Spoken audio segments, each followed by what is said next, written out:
scolarisé à IPECOM depuis ma seconde. En fait, IPECOM avait l'avantage de proposer par rapport à d'autres écoles une classe qui était un pont entre la troisième et la seconde, qui était une classe pilote, qui en fait reprenait les bases de la troisième tout en établissant une continuité vers le lycée. Je suis à IPECOM depuis bientôt 1 an maintenant, en première scientifique.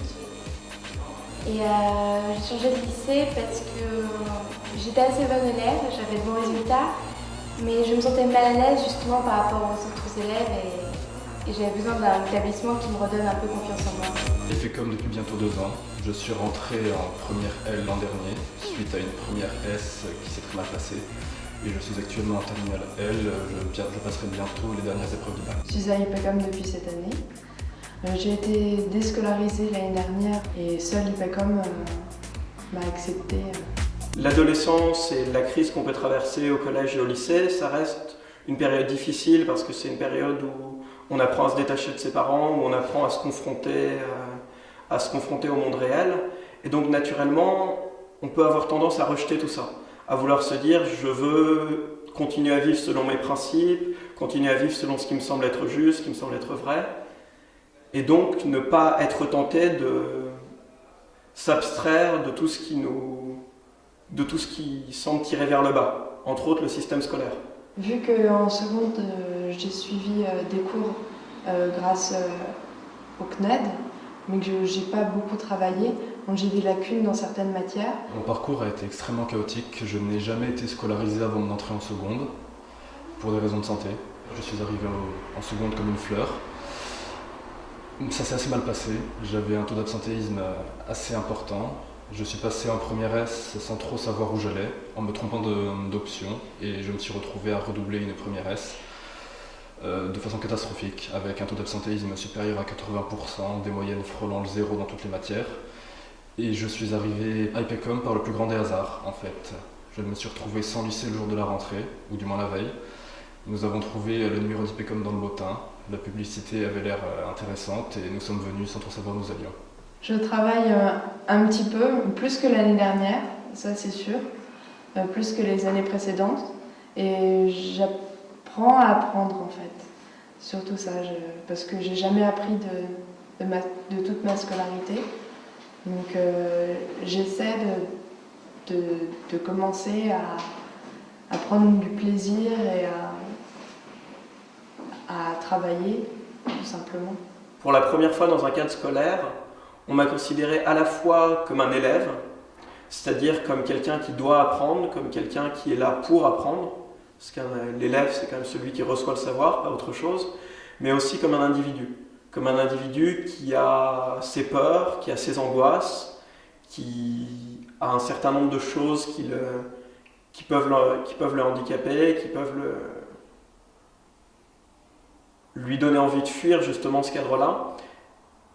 Et c'est ce regard que j'ai trouvé particulièrement intelligent de certains professeurs que j'ai eus, d'à la fois reconnaître les fragilités de ces élèves et à la fois les stimuler, leur donner envie d'aller de l'avant et de construire quelque chose.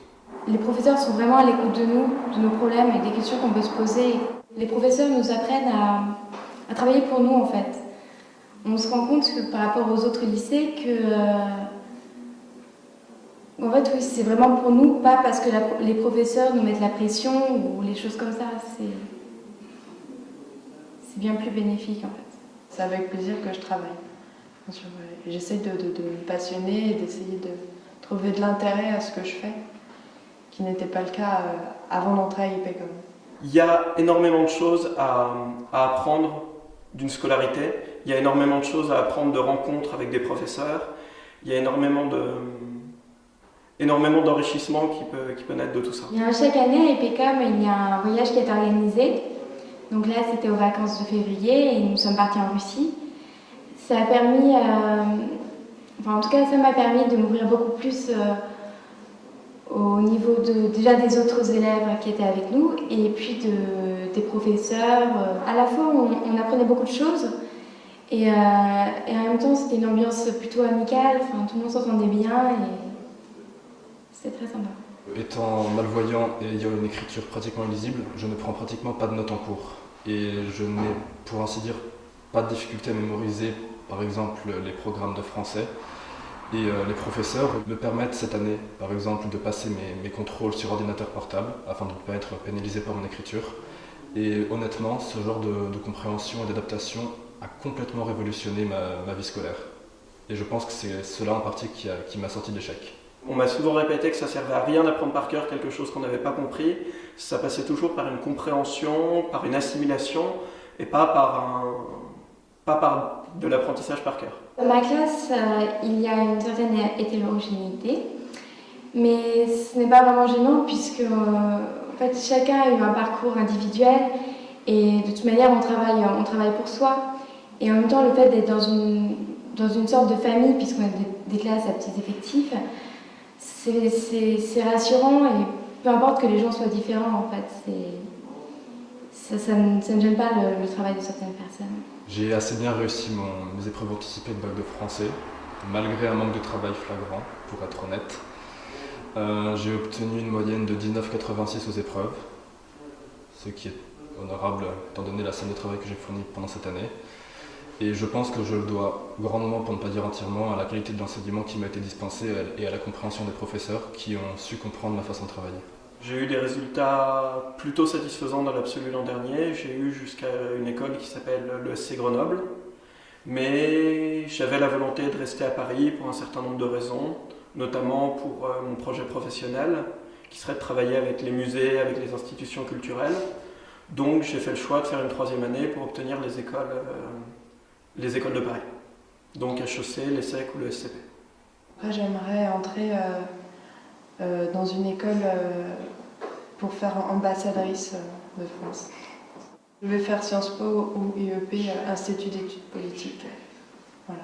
J'aimerais avoir une mention très bien au bac, si possible, voire au-dessus. Et j'aimerais intégrer Hippocagne, une classe d'Hippocagne à elle, si possible à Henri IV ou dans un autre très bon lycée. Après mon bac, je voudrais faire une prépa vétérinaire et obtenir mes maison Alfort. C'est le but que je vais atteindre depuis que je suis toute petite. Et je pense qu'IPECOM va me permettre ça, en me redonnant confiance en moi. Sur le chapitre de l'épanouissement et de la confiance en soi, je pense que c'est dans la mesure où quand on est jeune, l'établissement scolaire c'est ce qui occupe la majorité de notre temps. Je pense que c'est aussi le cadre privilégié pour justement acquérir de la confiance en soi, acquérir de l'autonomie. Et sur ça, c'est vrai que mes années de scolarité ont été enrichissantes. C'est que petit à petit, à la fois j'avais confiance en moi sur le fait que j'avais des capacités, sur le fait que j'avais la possibilité, si je m'en donnais les moyens, de réussir dans certaines choses. Ça a été différent de passer de la théorie à la pratique, entre guillemets. De voir que, effectivement, non seulement si je m'en donnais les moyens, j'étais capable de réussir, mais je m'en donnais les moyens et je réussissais. Je pense que les élèves qui ont eu un parcours assez similaire au mien doivent déjà garder une lueur d'espoir, comme moi je l'ai fait. Et je pense que IPECOM est une bonne solution pour essayer d'avancer et reprendre confiance en soi et arriver à croire en ses projets. Il est certain que les frais sont assez conséquents, mais je pense que c'est un investissement qui vaut largement la peine. Même si c'est aussi quelque chose qui est né, le respect de soi, le respect du travail, c'est quelque chose qui est aussi né de mes rencontres à l'extérieur. C'est vrai qu'IPECOM a eu un rôle de catalyseur là-dedans. De catalyseur dans le sens où c'est ce qui a provoqué le déclic.